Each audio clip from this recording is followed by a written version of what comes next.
Well, hello, Pedro Parra. Thank you so much for joining us today for La Bergerie Wine Time.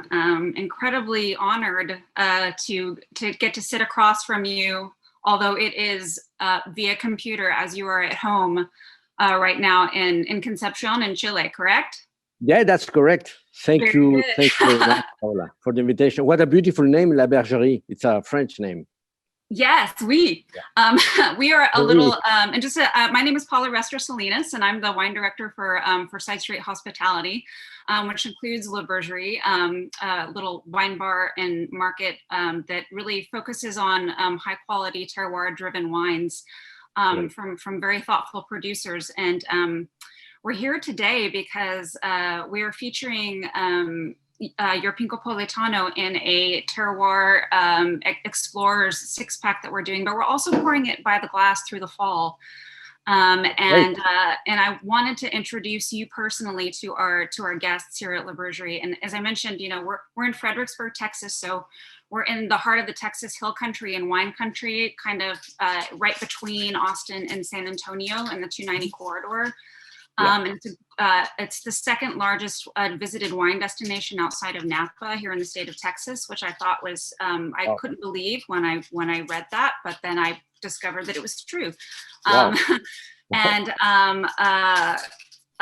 as we grow as a wine community, our guests grow in their desire for experiencing authentic terroir-driven wines from all around the world, and our understanding of wine continues to grow as a whole. So thank you so much for joining us. And just to give our viewers a little bit of information about you, I like to think of you as the OG terroirist.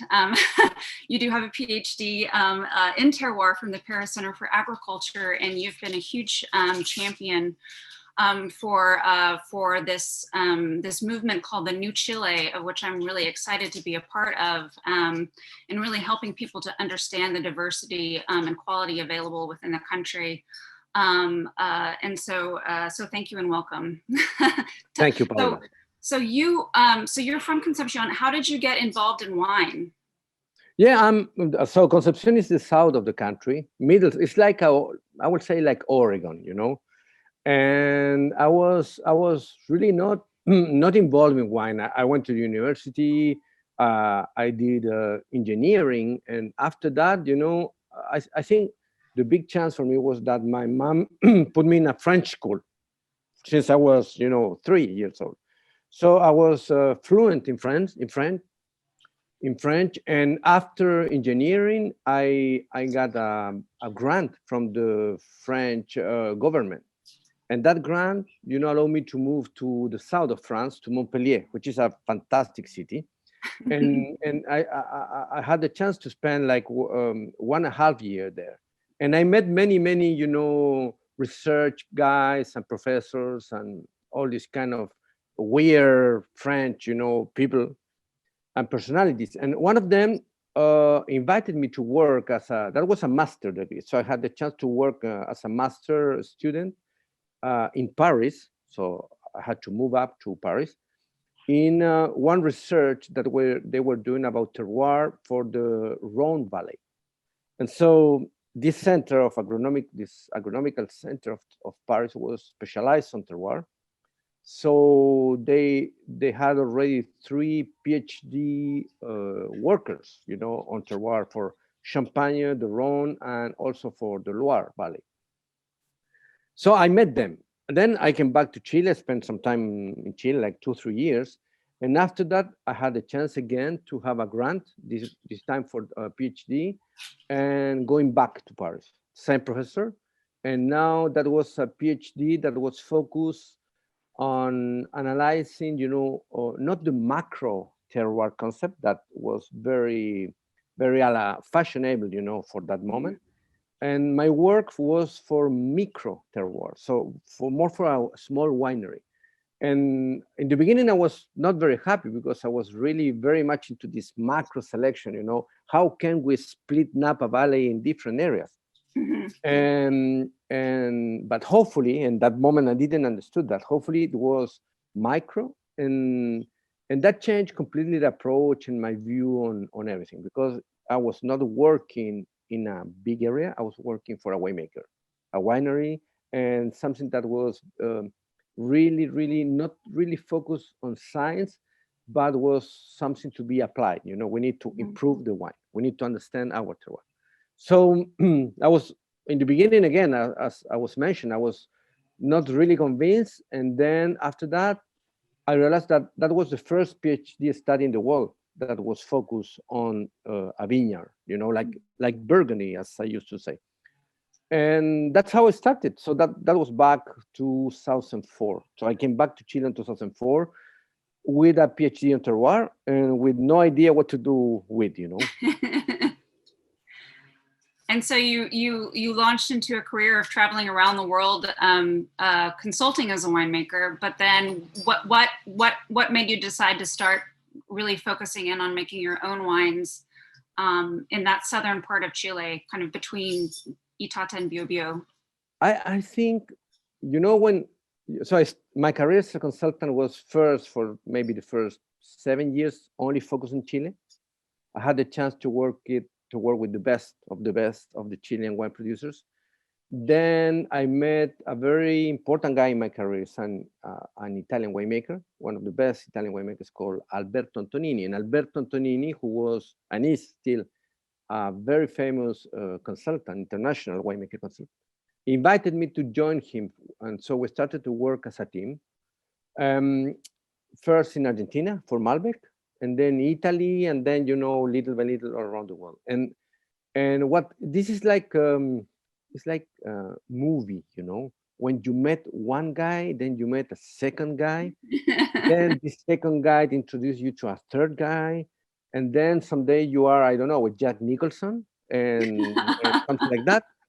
And that the wine was very small. Everybody knows everybody today, and I had the privilege to little by little, you know, met many of the Jack Nicholson of the world.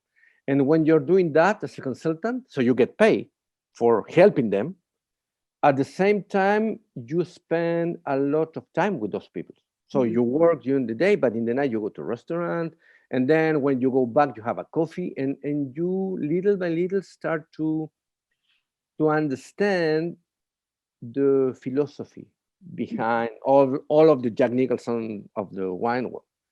And at one moment, you know, I realized that I'm really passionate on wine. I really love to consult, but you are not involved in the everyday decision and everything. And that's how I had a conversation with my wife around 2012, because if you move to be a wine producer, you need to change all the priorities that you have in your life, you know. So we decided to do it, and we started the Pedro Parra and Familia project in 2013, and has been great.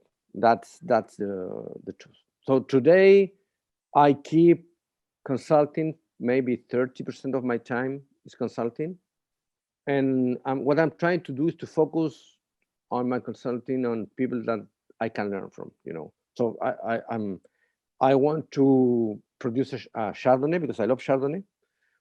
So I'm working in Burgundy on Chardonnay. I want to produce a sparkling Champagne in the future. So I'm starting to work in Champagne with two very good producers. And I work a lot in Spain with mostly with Comando G, because the projects are very similar, and the profile, the terroir, the winemaking philosophy is Great almost wines. Love they're, the yeah. they're fantastic wines.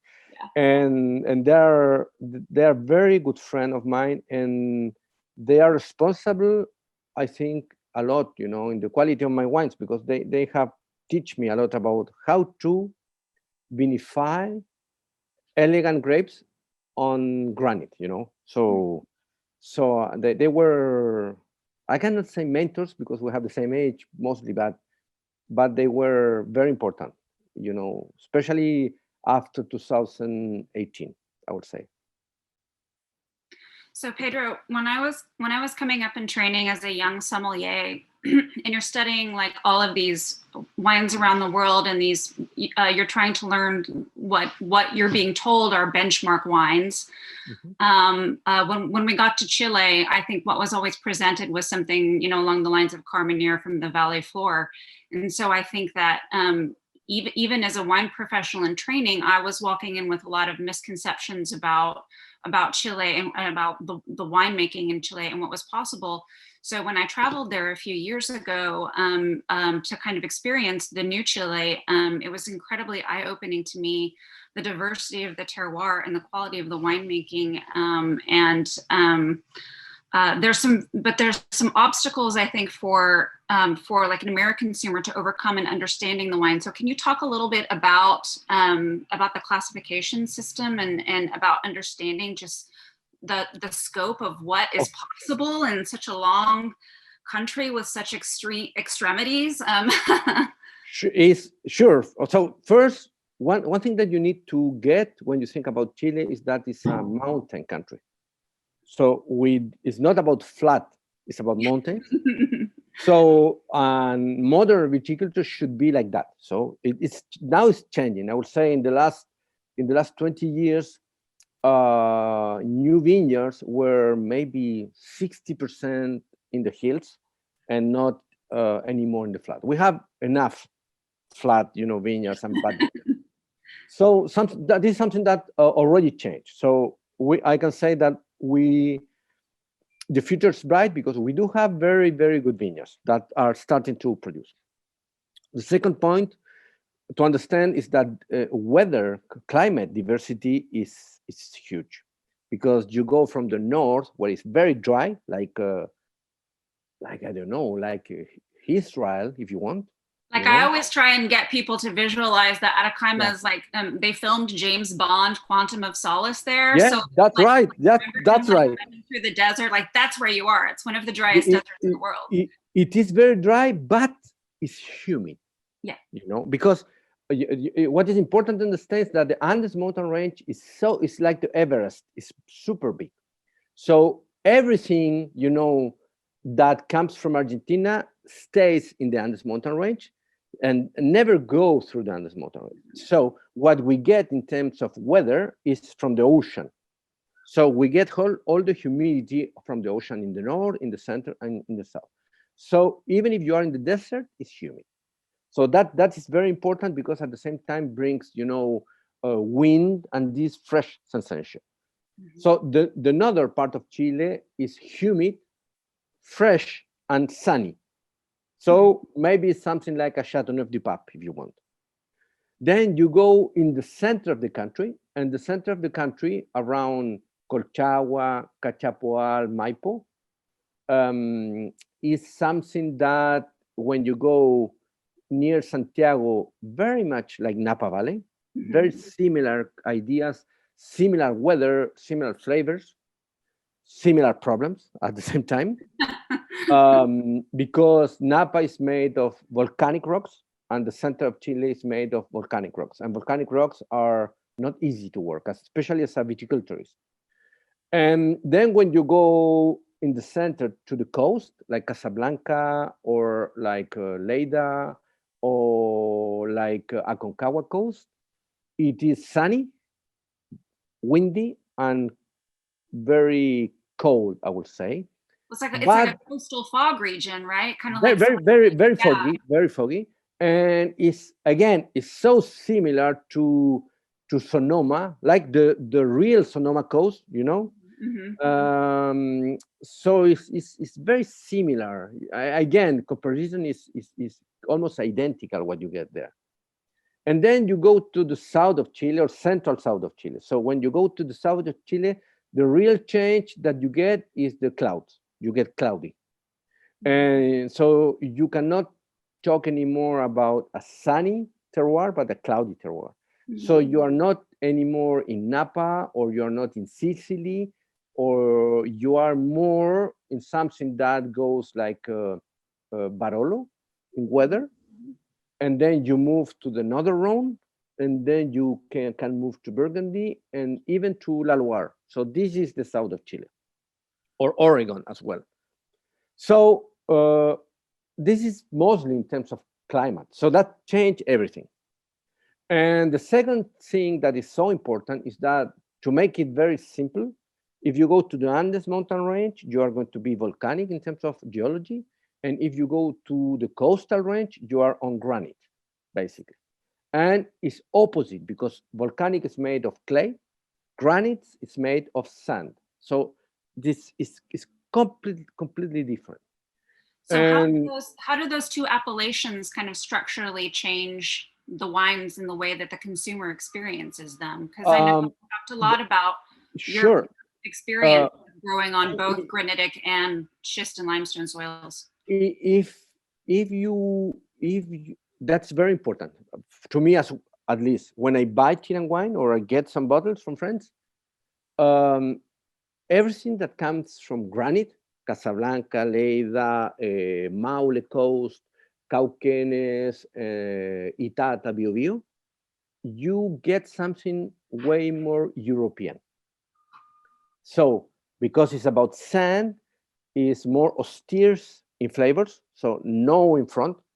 You get something more towards red fruit, not black fruit, and you get energy in the mouthfeel. You know, what people call minerality. When you go to the upper Andes mountain range, you go, because of the volcanic rock, the cycle of growing is longer, ripening is longer, and you go more to mature black fruit and Cabernet Sauvignon with cassis. You know, this is the kind of terroir that you get, and you get something that is more round, more plush, more black. So way more American in the sense of Napa or Sonoma. So those are, I think, easy to understand separations. So the more south you go in terms of granites, you go to something very, very French in style. If you get like in the center, like Maule, Cauquenes, is like being the middle, and you get something very Italian, maybe something Chianti or good Chateau of the Pape. And then when you go more in the upper part of the country, you get something that is a little more sunny. The most difficult part, so I think today, so we're 2021, I think today Chilean winemakers understand that. It took a long time. Huh? I mean, it was not easy. But we're there. Yeah, it was not really easy to understand that, but I think people understand that now. We have two challenges in the future. One is winemakers to understand that you need to adapt your winemaking philosophy. I was discussing the other day with my wife. When you want to do eggs and you want to cook an egg, there are many ways to do an egg. You know, it's depend on temperature on winemaking, on how you get, you know, everything like pumping overs or pillage or nothing, and maceration, no maceration. I mean, there are many options, and somehow, for many years, Chile has been cooking the egg in the same way. It doesn't matter if you are from the north or from the south. So this is because Chilean winemakers were not able to travel, or they were able to travel but never had the chance to meet, you know, Jack Nicholson. And that is how important it is to travel and to meet people, you know. So this is, again, is changing in the country. And I think young winemakers are very open-minded, and then they're getting that. So that is one part of the problem. The second part of the problem is that the climate is changing. Our viticulture is changing. The yields are changing. So we have less water, so way less production, maybe 50% less. That means that our costs are going up. And so for many companies, Chilean companies that used to live, you know, selling cheap Chilean wine, they cannot do that anymore because they are not getting any profit. So that means that we need to learn how to be a more aggressive, sexy country in terms of wine, to be able to present better prices to the market. Still very good value, but around between $10 to $25 retail. That is the spot for Chile today. And we cannot produce $6, $7 retail wine anymore because people is losing money. So and to do that, we need to learn how to communicate, how to talk, and this is something that is more oriented towards artisanal producers and not big industrial companies. Yes, it's so interesting. I always kind of like to kind of make a reference to where I am, and I've noticed a lot of similarities. In the state of Texas, we have a history of bulk wine production with a lot of kind of generational grape growers coming from the Texas High Plains AVA, which is the third largest AVA in the United States, and then we have these kind of small artisanal producers who've always been a huge part of our agritourism, and for the first time, we're seeing these young winemakers come in and really dial in this idea of what a Texas terroir is, and we see new vineyard plantings and new varieties being explored that are appropriate for our climate and for our geology. And some of those wines now are being exported to other markets for the first time, whereas most of the consumption has happened within the state. And with that, we're seeing these big moneyed interests coming in from Napa and Sonoma, and lots of consultants have been showing up in town, and we're starting to see land prices increase because these larger companies are coming in and interests are coming in and purchasing vineyards in Texas. And so it's unusual, and I'm very curious as how that's going to affect the Texas wine market as a whole. And I know that you have a lot of thoughts on how that has affected what the interest that's been garnered with the new generation of winemaking in Chile, and it's kind of something very similar happening. And you're also making wine in kind of in that place between Bio and Itata, where it's still quite it's still protected somewhat. It's not as accessible as other places, and so you're able to really preserve kind of what you're doing. But would you share some thoughts on that subject? Of course. So first thing that goes to my mind is that Napa is a big problem because of the climate change. I mean, to be a producer in Napa from today to the future is every year you're going to be very nervous, and it's not going to change, I think, in the short term. So there's no solution. So when you face a harvest that you can do once every 2 years, is a problem in terms of psychological problem, financial problem, and everything. So I can understand people from Napa trying to explore. I know there are also big explorations in Oregon. So Oregon is more difficult for a Napa guy because Napa producers don't like humidity and rain.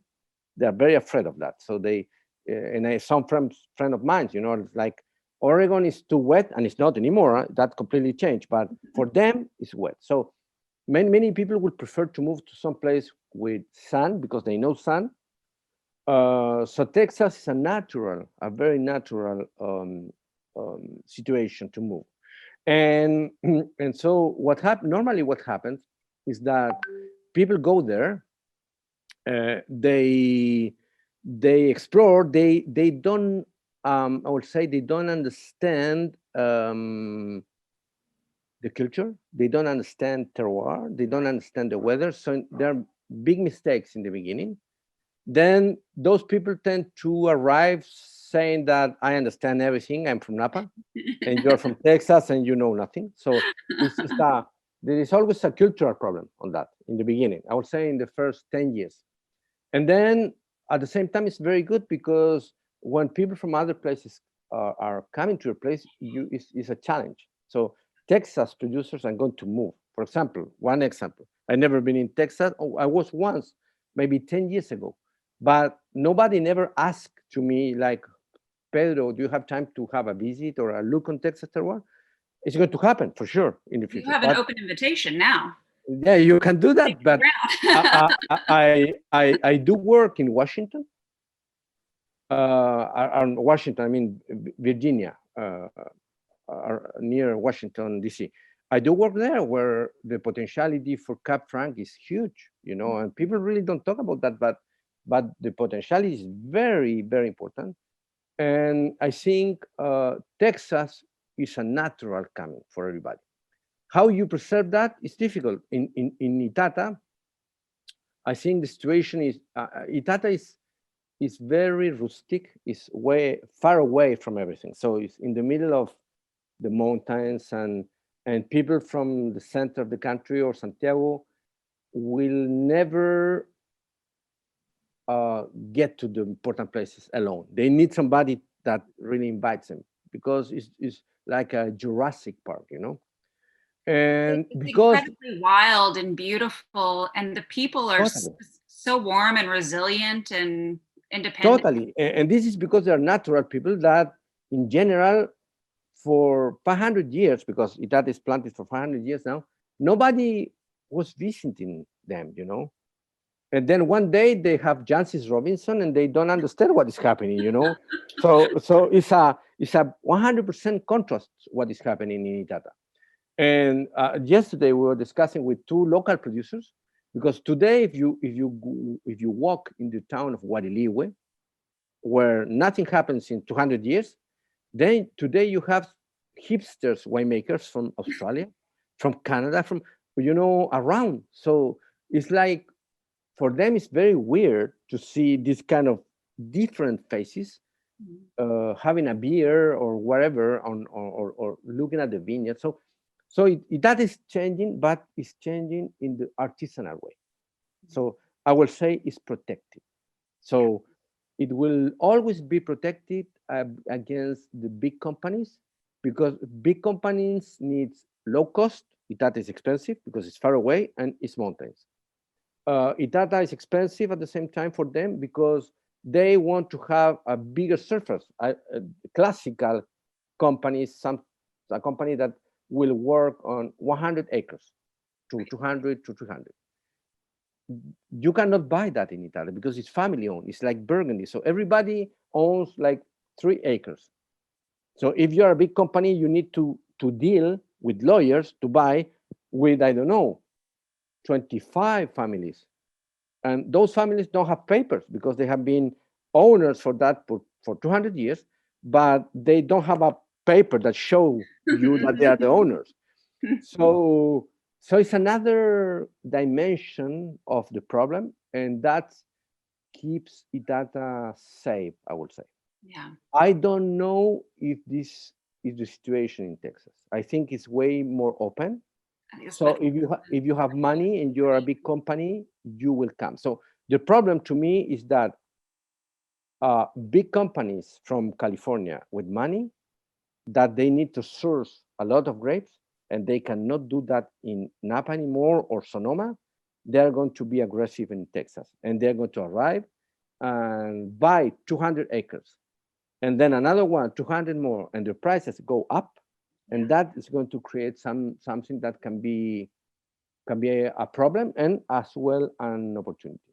So that is the tricky part. It depends very much on locals. Local Texan winemakers need to really be ready. And for that, they need to travel. I hope you're listening, local Texas winemakers. It's time to step it up. Yeah, absolutely. Speaking of hipsters, what do you think this newfound world fascination with Pais is? That's a very, very good question. I will say, the wine world is small, and the sommelier world is small. So one guy knows this guy, and this guy in New York, this guy here, San Francisco, and he's a friend from the guy. Yeah. And so I think there are 3 different things to me. First, the name Pais is sexy. Short, easy to spell, is a sexy name. Second, there is the Cinderella history in Pais. Everybody always saying that Pais is a horrible grape, and the wines are horrible with no color and rustic and whatever. And then one day you got 2 guys from Spain, Envinate, yeah, producing atomic Pais. So they were actually, when I was in Chile, I was staying with Julio Buchon, and they were there at the studying same time. the genetic material at the same time, and So it was incredible to like be in the room with all of them and just tasting all of these they're clever guys, iterations of Pais. Yeah. and so the place in Spain is beautiful. The wine is so good. Then somehow Brian McClintic was involved with them. So Brian, is a very well-known Yeah. sommelier, and at the same time, Mission Grape was almost abandoned in California. Yeah. Yeah. And then one day, Rashpar says, "Wow, it looks great." And Rush took a plane here to Itata, so he was here at home with me, and he was like, "Wow, I mean, what is the problem with? It's a big misunderstanding. Again, the Cinderella history, Yeah. horrible grape, but that can produce something very good." At the same time, Ibn Sadi is working something in South Africa, and then Chile has a lot of Pais. So there are 3, 4, 5 winemakers in Chile, important winemakers doing Pais. Mm-hmm. So it's like a synergy at the same time. And and the truth is, Pais to me is like a Morgon, Mm-hmm. Yeah. And fantastic drinkability, red fruit, some complexity in flavors, and tension in the palate. But it's a grape that is difficult because you cannot work Pais as a Cabernet Sauvignon. It's the opposite. Mm-mm. It's completely the opposite. So you need to have talent in the winemaking interpretation. You need to have an approach that is different. If you get that, you produce a fantastic wine. And in my case, in my winery, 50% of my program is Pais. For 3 years, I was doing like a village Pais because I was trying to understand more and more the grape. I was talking with them Binate a lot how they interpret it. Then a friend of mine from Portugal, Dirk Nieport, sent me his winemaker on 2019. So I learned from this Spanish winemaker who came doing the harvest with me how to interpret Pais more and more. And now I'm releasing 2 cru wines of Pais, and the quality. One of the cru wines is maybe the best wine in the winery today. So I can't wait to try it. I love the comparison to Morgon because I love Pais when it's well made. It's just drinkable, and it's also something that is perfectly weighted for Texas and is drinkable year round. When it's just so hot, I don't want something heavy, and the way you get drinkability, freshness, low alcohol, and you drink 1 bottle, 2 bottles, 3 bottles. So Pais is perfect for the world that we're living today. And today it's funny for me because my village Pais is called Vinista. Is almost so US is my main market, but mostly New York. I mean, I produce an amount of cases per year. I'm growing now, and they were buying like 60% of the production in New York because by the glass. So that's what if you get the good Pais, you can really have a fantastic wine to drink and I am so happy that I'm doing that.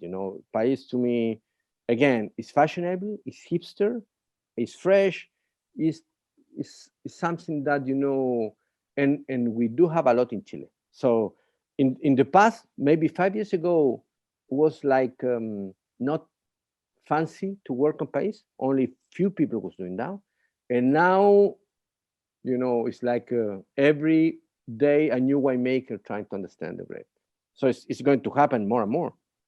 And I think too, Pais is just that. I mean, you said like the Cinderella story, but I also think it kind of speaks to a larger trend that's happening in consumers and especially young consumers, whereas our parents, what drinking fine wine meant to them was, they were looking for power and prestige, and it was kind of almost a status symbol. And for a younger generation of winemakers, they want authenticity above all, and they want place. And that's, it's the story and the pleasure of participating in that just as much as what's actually in the glass. Yeah, I agree. So it's a great, I think Pais is the beginning of the new in the world, you know. Yeah. There are other grapes, you know, in Spain, in Ribera Sacra or Bierzo, Mencia, there is a similar condition. And so I think young people don't want to drink Cabernet Sauvignon anymore. That is something I learned. And everywhere I go, there is a cup in the table. It's always the last bottle, you know. People want to drink Burgundy, but it's too expensive, so they cannot afford. And so they especially young people, you know, 30, 35, something like that. They are looking for what is happening, you know, in California with the movement of hipsters, Oregon in the beginning of that, and then the weird guys of Chile or Australia, and this is to me not anymore the new Chile, but the new wine world. I And agree. Yeah. and what is happened, what is funny is that everybody knows everybody. So we are, I won't say we're friends, but in this niche of producers in the world, There's a there, community. You there feel is a community. yeah. There's a community. So and when I go there, I learn. They come here, they learn. We exchange bottles, and we always talk very highly of the other guy. So I would say it's artisanal against industrial, and it's drinkability against heavy. So that is the what I see all around. Well, speaking of drinkability, so I have in my glass, it's the Pedro Parra y Familia Pincopolitanos. It's the Cinsault, and this is on the granitic soils. Is that correct, or do I have? Completely correct. Yeah. And this is what we're serving by the glass right now at La Bergerie, and will also be available in our 6-pack offers. So tell us a little bit about this wine, Pedro. So Pencopolitano is first, the word Pencopolitano means from Concepcion. Okay. It's like metropolitan. So in Concepcion, the bay is called Penco, so we're Pencopolitan. Okay. The second point that is important is I wanted to blend tradition, old tradition. So Pais and Cinsault, all vines. So it's a blend from 8 different vineyards.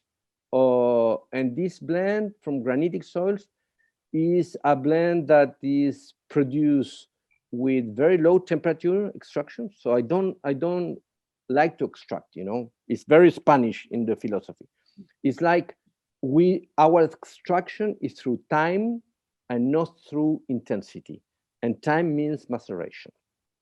And so the wine on 2019 is about 60% whole clusters. That brings freshness and complexity to the wine. It went through, so it was produced and vinified on concrete tank. And then the élevage of the wine is mixed between concrete and oak tanks, you know, like it's called foudre, a foudre. So with very, very low oak flavors, there's almost nothing. So it's a very fresh wine. It's the wine that has the biggest concentration of all my wines. So it's a wine that you can drink with, you know, meat. I prefer with cheese. You know, I way more in the French cheese match for the wine, and I don't produce a lot of volume of the wine. Is maybe totally today like 7,000 liters for the whole world, and that was my first wine as a wine producer. I started Pencopolitano in 2013, so it's a wine that I'm very, very, very happy to produce.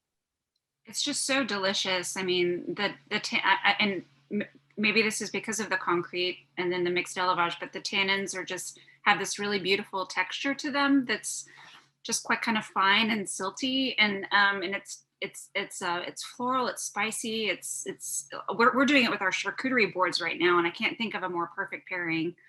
Yeah, you're right. It's a very good part. And It's delicious. it's about, you know, Pencopolitano. One of my favorite wines that I try to drink when I can, because you don't find that in Chile, is a wine from Lange, from Barolo, but it's called the Lange Nebbiolo, and the producer is Produttori di Barbaresco. Yes, yeah. So it's which was originally a co-op, correct? Yeah, it is it's still now. And that wine that's, you know, is still Nebbiolo, but it's a big volume. That wine, I can buy it for about $15 in US. And to me, it's the best value of the world. It's what I would love to drink every day at home. When I work on my village wines, Pencopolitano, Imaginador, or Vinista, this is to me my view, my inspiration. You know, I want to be able to produce a wine that is just for drink with complexity because of the terroir, but for every day. That is the aim of the wine. The accessibility, yeah, absolutely, totally. Well, I want to, before we part, again, I want to say thank you so much for your time today and for sharing yourself and your wines with us here in Texas and with our guests. And I want to give a little shout out to Boca Nariz, the wine bar in Santiago where I first had your wines. And it's a great place to go to begin your journey through Chile, which I encourage all of you to plan for when the world opens again. And where you can go to really drink and experience the incredibly diverse terroir of Chile, and definitely always be putting a wine from Pedro Parra in your basket. Yeah, they're great. They're a friend of mine. To me, it's the best wine bar in Chile. And if you go with time, you can drink everything, because they're by the glass is a huge selection. They always take care on that. Is my client number one by far in Chile, because they have by the glass the whole year. And I think so the owners, one part is French, the other one is Chilean, and they understand. That is the thing, they understand. And I'm very happy that you had the wine at Boca Nariz. I'm very happy that you were at Boca Nariz.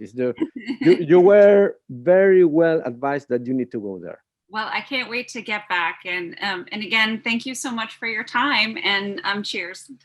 Thank you, Paula. Cheers for you as well. Thank you for your time. Have a great afternoon. Thank you.